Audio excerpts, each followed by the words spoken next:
Muito obrigada, Cláudio, pelas suas palavras. Naldo também, gratidão. Em seu nome, eu parabenizo a todas as casas espíritas que participam e contribuem para a Semana Espírita de Parnamirim.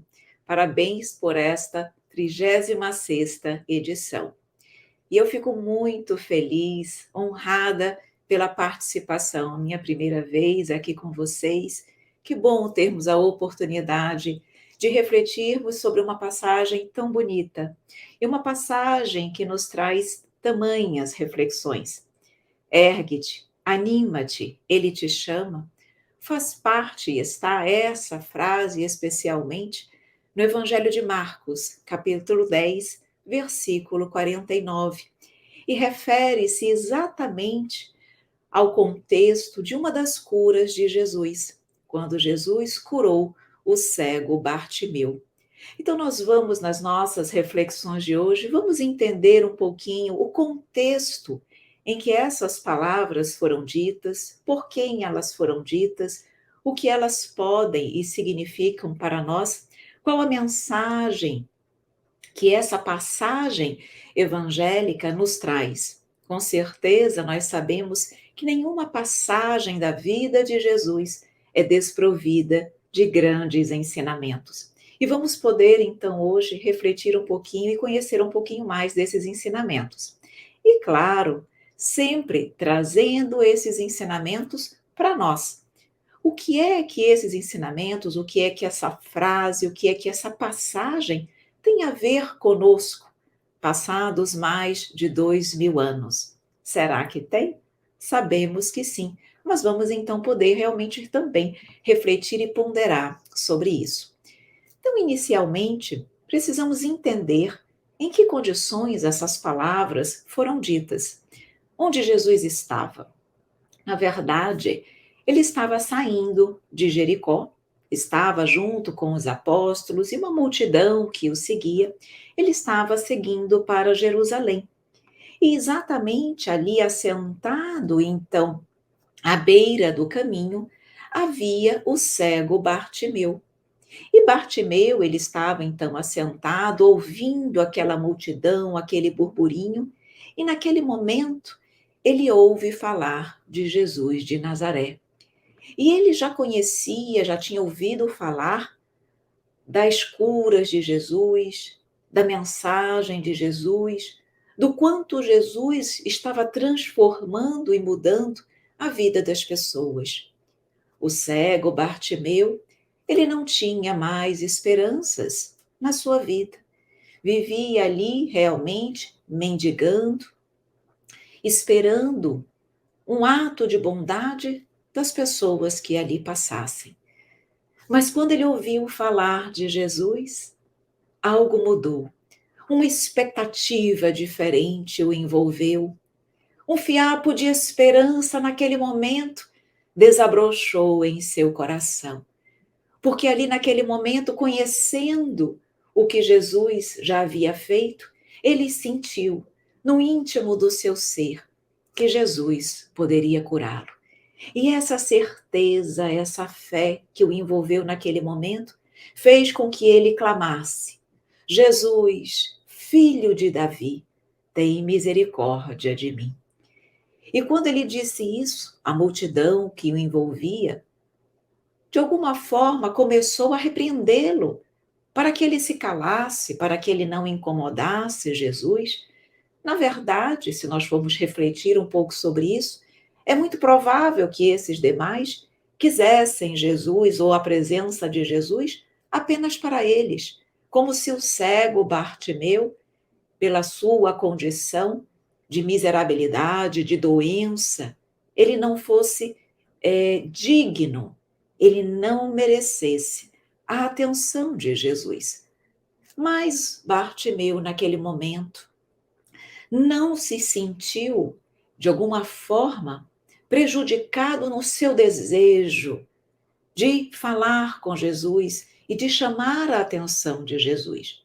Mesmo com a repreensão daqueles que o rodeavam, ele clamou ainda mais alto para que ele se fizesse ouvir. E ele disse: Jesus, filho de Davi, tem misericórdia de mim. Ele falou tão alto, ele clamou tão alto, que Jesus o ouviu. Jesus parou e pediu que o chamassem. E é nesse momento, então, quando Jesus pede que o chamem, a multidão foi até ele, aproximou-se do cego Bartimeu e disse: Ergue-te, anima-te, ele te chama. E ele, naquele momento, então, lançando para fora de si a capa que o envolvia, levantou-se e foi até Jesus. E Jesus, então, com ele à frente, pergunta: Que queres que te faça? E o cego Bartimeu diz, convicto, cheio de certeza e segurança: Que eu veja, Senhor. Rabone, que eu veja. E Jesus, naquele momento, diz: Vê, a tua fé te salvou. Então, naquele momento, ele viu-se realmente restituído da sua visão. As lágrimas, segundo Amélia Rodrigues, as lágrimas vieram-lhe aos olhos naquele momento, e ele então, quando percebeu-se e foi buscar Jesus para agradecer, Jesus já havia seguido. E naquele momento, então, ele teve a sua visão restituída. Nós estamos diante de uma das muitas curas de Jesus. Mas algo que nós precisamos, nesse primeiro momento, deixar claro é que o objetivo das curas de Jesus, embora ele curasse ali em várias situações as mazelas físicas, o objetivo maior de Jesus era curar exatamente o espírito daquelas criaturas. A finalidade superior das curas era curar as nossas mazelas do espírito. Bartimeu, naquele momento, ele apresentava a cegueira física. Mas a pior das cegueiras é a cegueira espiritual. É a cegueira, então, que nos afasta do Cristo. E nós vamos, então, diante dessa passagem, vamos entender qual é uma mensagem que Jesus, com certeza, nos deixou ali, inúmeras mensagens. Não apenas nos falando ser Ele aquele que é capaz de curar as nossas doenças do espírito, do corpo também, porque as doenças físicas, nós sabemos, são um reflexo das doenças espirituais. A doença no corpo físico é efeito, a causa está no espírito. Então, a partir do momento que nós curamos a nossa cegueira espiritual, consequentemente, o nosso corpo somático também obterá saúde. Mas nessa passagem, em onde nós vamos examinar exatamente também o erga-te, o anima-te, ele te chama, está nos mostrando essencialmente a compaixão de Jesus para com todos os necessitados, para com todos os marginalizados, para com todos os discriminados, para com todos aqueles que sofrem, para com todos aqueles que choram. Jesus, ele era cercado de uma multidão. Todos buscavam Jesus. Mas ele não deixou de acolher, de amparar e de assistir aquele cego, miserável, que para a sociedade não era sequer considerado uma pessoa digna de viver em sociedade. Ele vivia à margem. Mas Jesus, pela sua compaixão e misericórdia, foi ao encontro daquele coração sofredor e o amparou e o auxiliou. Mas por quê? Simplesmente por ser Jesus, esse espírito puro e crístico? Certamente ele poderia fazê-lo, mas havia por parte daquele que sofre, havia por parte dele fé, muita fé e determinação. Naquele momento, Bartimeu, diante das dificuldades atrozes que o envolviam há anos, ele clamou por Jesus. Ele clamou alto, mesmo diante da multidão que o repreendia, ele clamou ainda mais alto. E Jesus, portanto, está nos mostrando que ele ouve o nosso clamor. Ele para nos ouvir. Quando nós verdadeiramente estamos imbuídos da fé que nos movimenta, da determinação que faz nascer em nosso coração o desejo sincero de sairmos das nossas doenças e adquirirmos a saúde integral. A mensagem dessa passagem nos mostra que Jesus sempre responde aos clamores sinceros de todos aqueles que o buscam.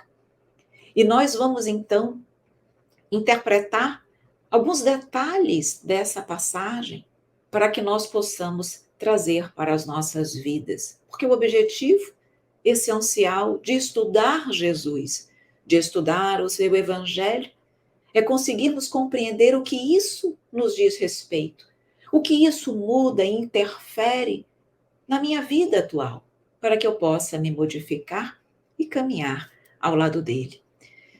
Percebamos, e adentrando um pouco mais na interpretação detalhada dessa passagem, que Jesus estava ali saindo de Jericó. Quando nós temos a oportunidade de estudar sobre Jericó, sabemos que é uma das cidades, uma das regiões desérticas do planeta, situada ali no Vale do Jordão, a mais de 200 metros abaixo do nível do mar. E Jericó tem uma característica espiritual muito interessante, porque Jericó, nós podemos dizer assim, representa uma área de cegueira espiritual. Por que cegueira espiritual? Jericó era uma cidade de um clima ameno, era uma cidade que era considerado quase que um oásis entre as regiões desérticas daquele local. Era uma região elegida pelas pessoas que ali passavam para o ócio, para a riqueza material, para o conforto, para uma vida, momentos de prazeres. Então, era uma cidade que representava o mundo e a materialidade. E o fato de Bartimeu estar sentado ali, junto ao caminho, esse caminho, vamos entender o aspecto espiritual, é o caminho que nos leva ao Pai, é o caminho com Jesus. Mas ele estava junto ao caminho, ele não estava no caminho. E isso também é muito peculiar e importante, porque nos demonstra Bartimeu naquele momento, quando ele estava ali junto, assentado, junto ao caminho, demonstra uma personalidade ociosa. Ele representa aqueles indivíduos que observam a vida passar, passivos, estacionados em termos de progresso espiritual. Seja por preguiça, medo, indiferença, enfim, cada um de nós pode estar nesta condição e cada um de nós pode estar exatamente nessa situação por uma razão peculiar. Mas mostra exatamente aquelas pessoas e representa aquelas pessoas que observam a vida, os acontecimentos da vida, mas encontram-se à margem. Aquelas pessoas que não participam, aquelas pessoas que não se movimentam, aquelas pessoas que não agem, aquelas pessoas que não fazem por si. E vejam que nós já estamos começando a fazer uma relação mais direta com o erga-te, anima-te, ele te chama.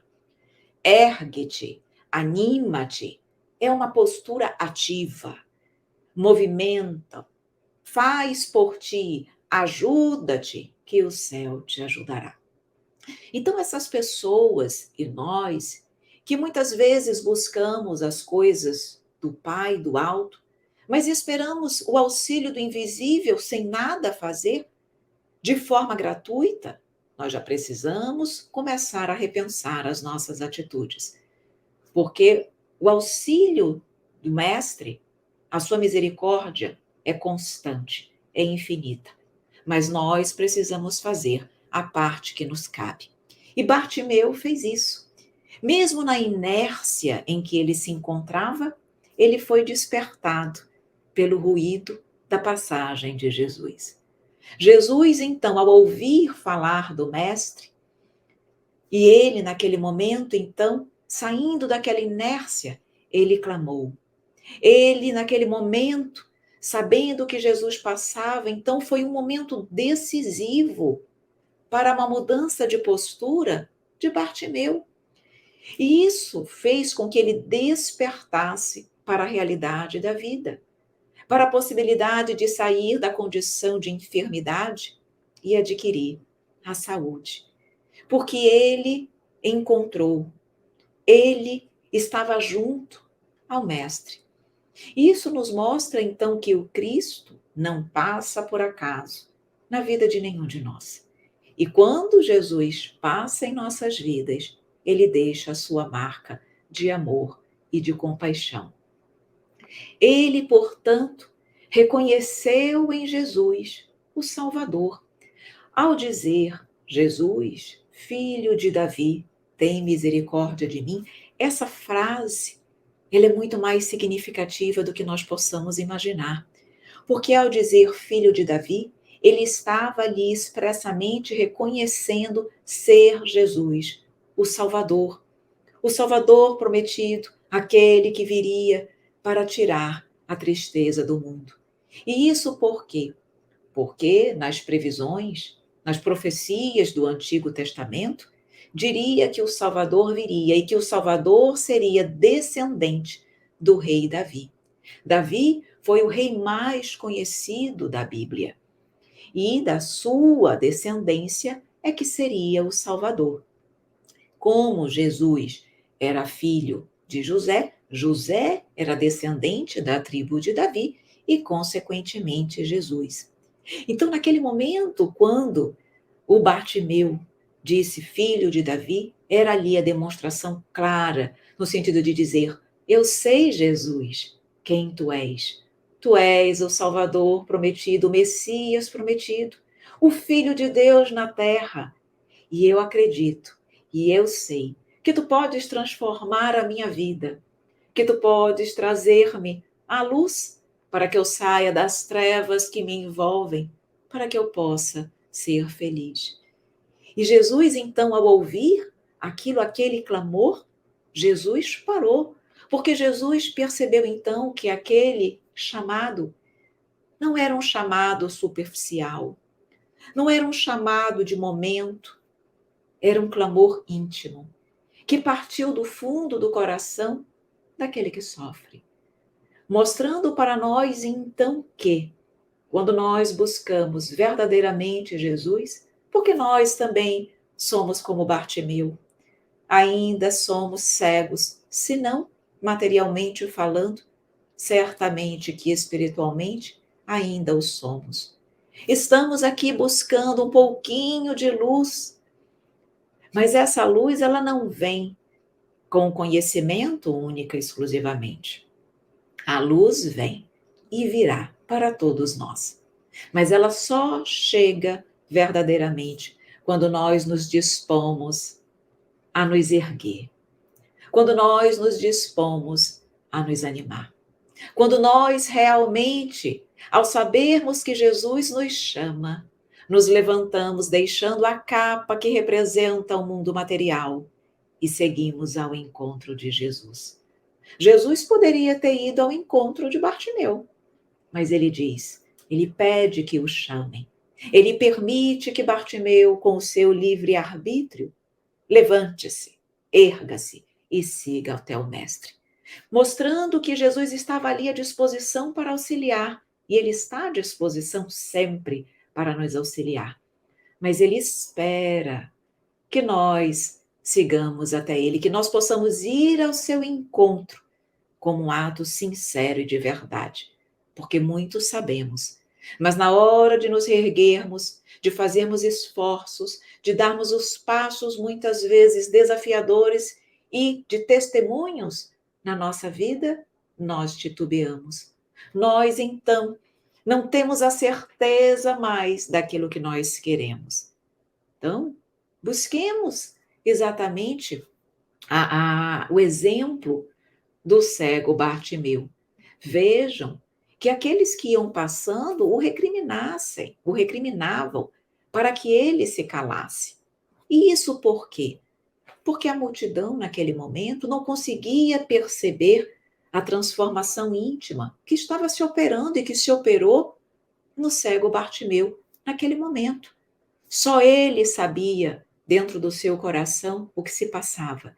Ele e Jesus. E assim como ele, acontece com as nossas vidas.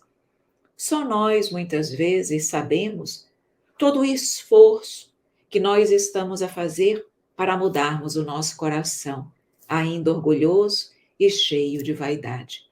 Só nós sabemos os esforços hercúleos que fazemos sobre nós mesmos para dar um passo em busca da luz que irá nos iluminar.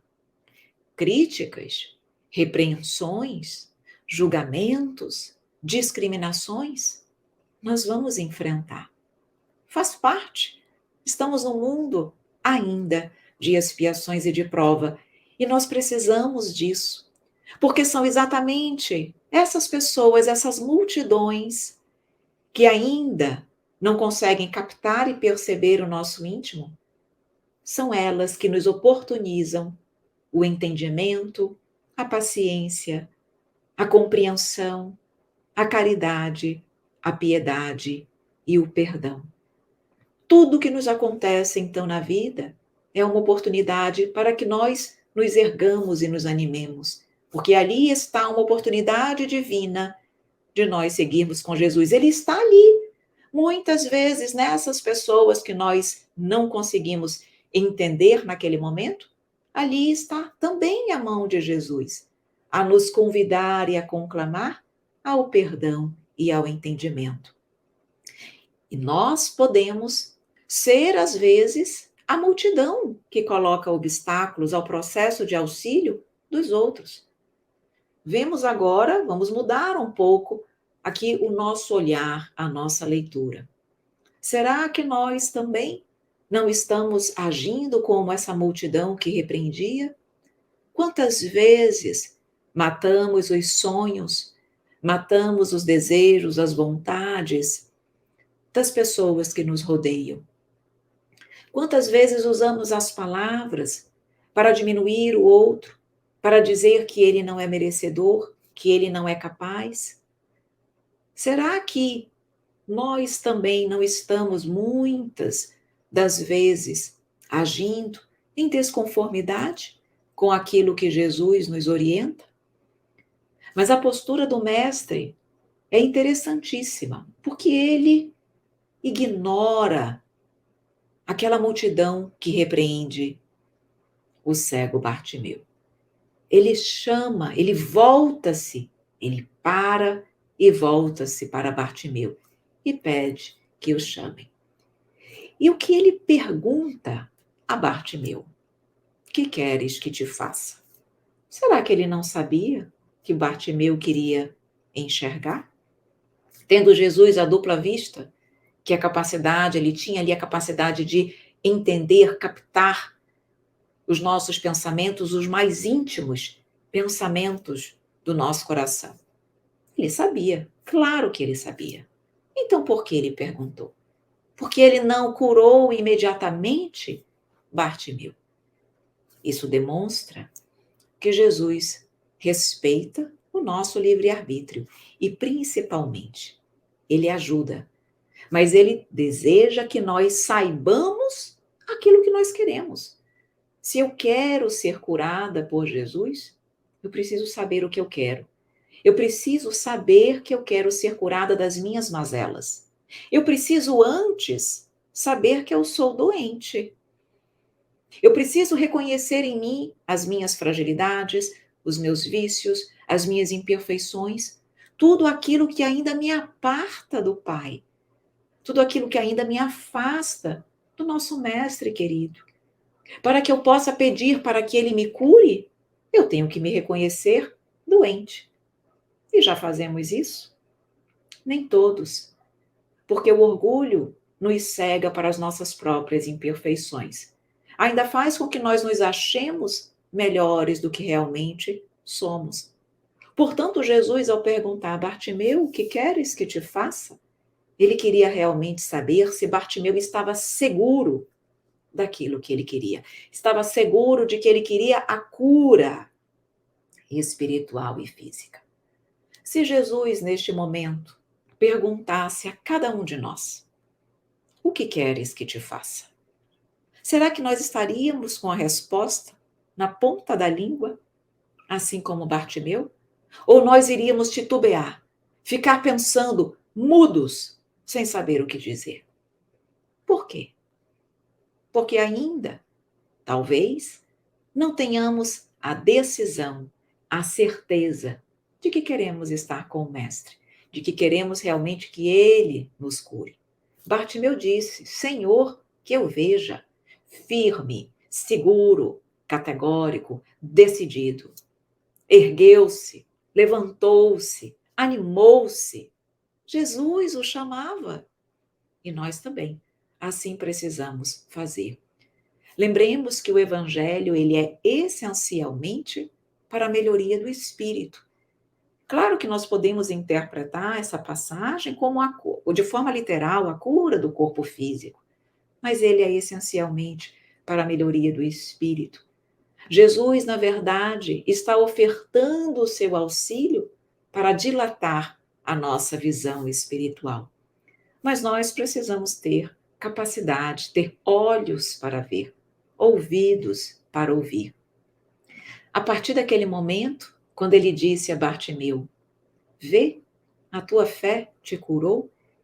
Aquilo ali, aquela palavra, aquela frase de Jesus estava a dizer: a partir deste momento, Bartimeu, tu tens condições de discernir. Tu estás enxergando, não só fisicamente, mas as verdades espirituais com mais lucidez. Agora, Bartimeu, tu podes fazer escolhas mais acertadas, mais lúcidas. Agora, tu estás mais próximo do objetivo maior pelo qual tu fostes criados por Jesus, pelo Cristo não, por Deus, perdão. Tu estás mais próximo da felicidade e da perfeição relativa. Então, essa passagem, ela é atualíssima. O que ela tem a ver conosco? Tudo, porque ela é um convite para cada um de nós, no sentido de que nós possamos nos aproximar dele com fé e confiança. Uma lembrança, essa passagem nos favorece a lembrança e o fortalecimento de nós persistirmos na nossa fé. Teremos momentos desafiadores, teremos. Teremos momentos que nos sentiremos cegos, sem saber o que fazer, sem saber como nos conduzir. Há momentos e haverá momentos onde nós seremos repreendidos por aqueles que nos rodeiam. Sim, mas lembremos, a nossa maior cegueira, a nossa maior doença, independe do ambiente externo. Mesmo que o mundo esteja ali me incitando e me incentivando à cegueira. A cegueira está em mim, no meu íntimo, no meu coração. Independente do local onde eu me encontre, eu posso ser luz, eu posso ver a luz, eu posso estar com Jesus. Por isso que nós precisamos, então, buscar e nos identificarmos com a postura de Bartimeu. Quando ele largou a capa, ergueu-se, animou-se e foi até o Cristo, aquela capa representa exatamente o mundo material. Aquela capa era tudo que Bartimeu tinha. Ele não tinha nada, ele só tinha aquela capa. Aquela capa era o seu maior tesouro, porque aquela capa lhe mostrava, lhe protegia da chuva, lhe protegia do calor. Aquela capa era um sinônimo de que ele necessitava e esperava o auxílio de quem ali passasse. Era como se fosse o aval da sociedade para ele mendigar. Mas quando ele foi chamado por Jesus, seguro do que ele queria, ele largou a capa do mundo e seguiu Jesus. Nós estamos dispostos a isso?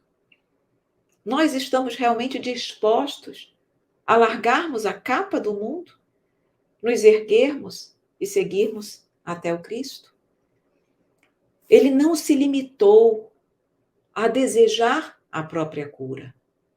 Ele se movimentou, ele fez alarde, muito alarde, porque ele identificou no mestre aquele que poderia curá-lo da sua cegueira. Portanto, para que nós possamos ser curados da nossa cegueira, das nossas imperfeições, nós precisamos dessa inequívoca vontade, dessa inequívoca decisão que fará com que nós estejamos firmes, mesmo e de pé, mesmo diante dos julgamentos, das críticas e dos testemunhos do mundo. Nós precisamos buscar a cura, assim como Bartimeu buscou a dele. Não nos interessa, lembremos e reforçamos, não nos interessa tão somente a cura do nosso corpo físico. E por que eu estou a dizer isso novamente? Porque nós ainda temos uma dificuldade enorme em percebermos a lição oculta das moléstias que nos chegam. A moléstia nada mais é do que a oportunidade, a mão divina, o apelo do Pai ao trabalho santificante. E está ali, naquela, muitas vezes, doença orgânica, a oportunidade de eu curar o meu espírito. Antes, como diz de forma brilhante o Evangelho segundo o Espiritismo, antes eu estar debilitada com a minha saúde orgânica, mas está adquirindo a saúde do espírito, do que gozar de plena saúde orgânica, mas o meu espírito está repleto de sombras, de escuridão e de cegueira. Vamos então realmente olhar para dentro de nós. Vamos perceber que nós temos que iniciar o quanto antes o processo de autoavaliação, autoconhecimento. Diz o Livro dos Espíritos, na questão 919, qual o meio mais prático e mais eficaz que o homem tem de se melhorar nesta vida e de resistir à atração do mal? E disse então Santo Agostinho: conhece-te a ti mesmo. Só através do autoconhecimento, só através dos questionamentos, do interrogar da nossa consciência, é que nós poderemos reconhecer as nossas inúmeras enfermidades. E são inúmeras. Já temos virtudes? Claro que sim. Já estamos caminhando. Mas ainda temos enfermidades da alma e precisamos conhecê-las. Precisamos realmente olhar para cada uma delas, para que nós possamos, então, envidar os esforços necessários para a mudança. Santo Agostinho, então, diz e nos ensina de forma magnífica que todas as noites ele se questionava, perguntava a si mesmo se ele faltara com algum dever, se alguém tivera, no decorrer daquele dia, algum motivo para dele se queixar.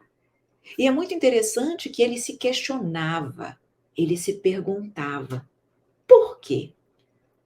A pergunta, quando nós fazemos uma pergunta, quando Jesus, nas suas parábolas, fazia perguntas, a pergunta, ela exige uma resposta. É uma metodologia de ensino muito utilizada naquela época. Então, quando nós nos perguntamos, eu faltei com algum dever? Eu tenho algum motivo? Alguém teria algum motivo para de mim se queixar? Eu fiz mal a algum dos meus irmãos? A nossa consciência, que tem a lei de Deus ali gravada, ela vai responder sim ou não. E exatamente a partir da soma das respostas positivas ou negativas, nós teremos condições de computar, de avaliar a soma de bem ou de mal que há em mim, que há em meu coração. Portanto, o conhecimento de si mesmo é e deve ser o primeiro passo para a aquisição da saúde integral. Não é suficiente, não basta o autoconhecimento. O autoconhecimento é o despertar, é o entendimento de que algo em mim precisa ser modificado, precisa ser trabalhado, precisa ser aprimorado. Mas a partir daí, eu preciso partir para a ação. Como fazer isso? Como então erguer-me, animar-me, realmente seguir Jesus? Como empreender de forma prática a reforma íntima que todos nós precisamos? Temos, de forma muito cuidadosa, realizarmos um plano de ação, fazermos um plano de ação para as nossas vidas. Uma das coisas que normalmente as pessoas comentam, é tão difícil mudar, Evelyn. Nós ainda somos tão imperfeitos, tão falhos. Eu fico tão triste quando eu caio, já sabendo das orientações da doutrina espírita, já sabendo das luzes, já sabendo como eu devo me portar. Mas é tão difícil. E quando eu erro, quando eu me vejo, me sinto fracassada, aquilo me traz frustração. Meus amores, nós somos imperfeitos. Nós não vamos conseguir sair nesta existência na condição de anjos. Isso é uma conquista de muito tempo. Portanto, nós precisamos começar a olhar com carinho para os pequenos passos que nós já estamos e podemos dar. Nós temos que estabelecer, sim, um plano de ação, mas nós precisamos começar a avaliar qual o passo que eu, neste momento, já estou em condições de dar. Se nós começarmos com passos pequenos e constantes, esse trabalho de reforma íntima se torna mais leve. Nós não nos sentimos tão cobrados. É importante eu me reconhecer imperfeita, mas é importante também eu reconhecer os limites que eu tenho na atual existência. Talvez, para mim, agir ou dar um passo muito grande possa significar um fracasso e muitas vezes o abandono da doutrina espírita, porque nós nos colocamos uma meta muito alta, difícil para ser alcançada. Agora, talvez daqui a algum tempo eu consiga. Vamos ser caridosos conosco também, mas vamos ser persistentes e disciplinados. Vamos estabelecer, pouco a pouco, uma meta diária. Hoje eu falhei em quais pontos? Através da análise do autoconhecimento de Santo Agostinho, que o Santo Agostinho nos orientou.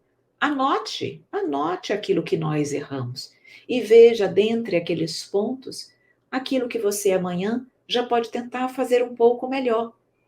E lembre disso. Procure realmente separar um tempo das nossas vidas para esse trabalho. Isso exige decisão. É Jesus nos perguntando: o que queres que te faça? Quero evoluir, Senhor, quero ser melhor, quero ser um espírito que ama, que julga menos, quero ser alguém que faz a caridade. Então, se realmente eu quero isso, se eu estou decidida, se isso faz parte da minha meta de vida, reservar alguns minutos do meu dia para isso, e nem pode ser sinônimo de sacrifício. Mas nós fazemos isso? Poucos fazem. Porque talvez não estejamos tão decididos quanto acreditamos estar. Precisamos agir. Queremos melhorar? O Pai está ao nosso lado. Mas ergamo-nos, animemo-nos e façamos a nossa parte.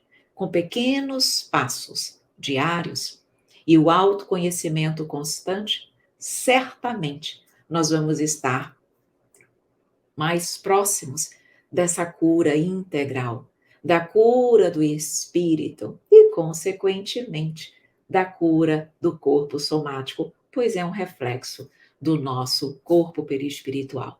Vamos então nos conhecer, vamos então buscar Jesus através do autoconhecimento e tendo sempre em Jesus, nosso mestre e guia. O que ele não faria, não façamos também.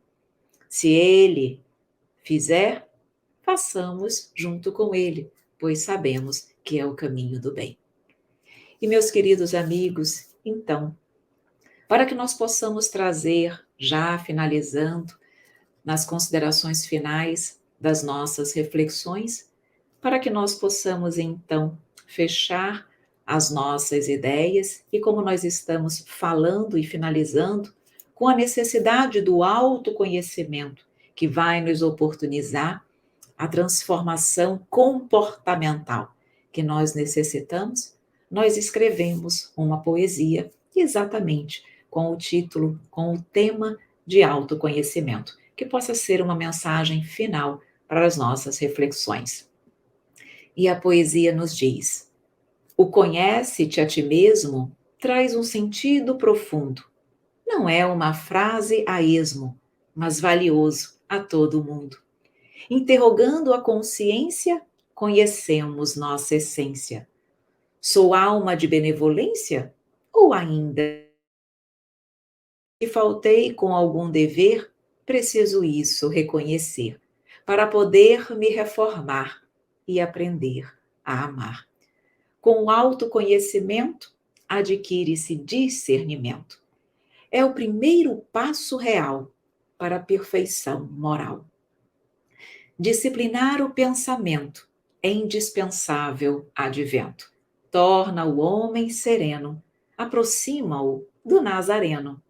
É preciso ter coragem, tirar do olho a bandagem, superar as frustrações, aprender as lições.